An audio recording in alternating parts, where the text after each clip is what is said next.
Ini rumah saya. Tidur tu terus. Ayam mari datang. Ayo. Buat.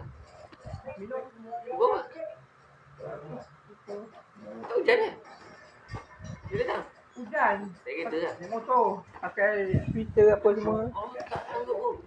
Minum air lepas tu minta lagi setengah botol. Balik tu balik. Gitu je.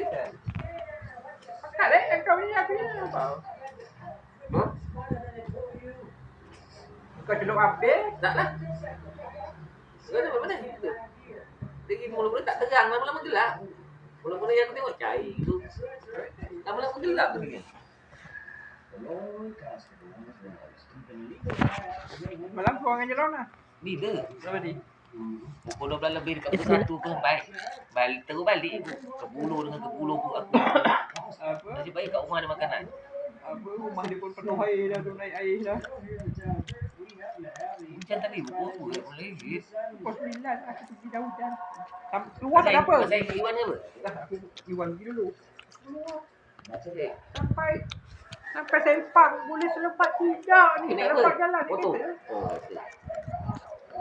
Tak selamat tidak. Tak selamat tak ada orang. Tak ada orang. Dia tunggu jam teruk je. Dulu ke.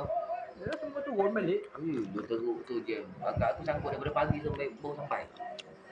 Banyak lah. Tadi dia 5 lebih baru sampai. Gila lah. Teruk lah. Si Edim dari KL pukul 1 pagi. Pukul 6 Edim anak Cikgu Johar. Daripada mana? KL. Dia duduk kat mana? Pukul 1. Lagi tu sana. Sampai sini pukul 6.30. Pukul 6. Dia dah macam orang raya. Raya pun tak boleh gini lah. Orang Nafis boleh duduk sana yang ni. Ha? Ingat orang Nafis boleh menang. Menang je dia. Menang.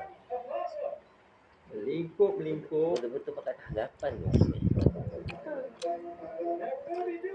Berapa 300 je? Jadi lah. Dia pasang ke kau pasang? Ya ni kat rumah je lah aku pasang. Ini lah. Dia Yang jual. lain Edim lah bang. Jadi mana? Sikat kan? Yang kita pergi berjalan tu? Oh, laut-laut semua. Alah aku pasang. Lepas tu nak buka je lagi.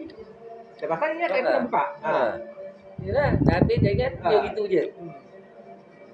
Agak pakai apa? Pakai no. Band dia. Nunggu-nunggu tak beri. Nunggu tak beri nak beri. Itu malas.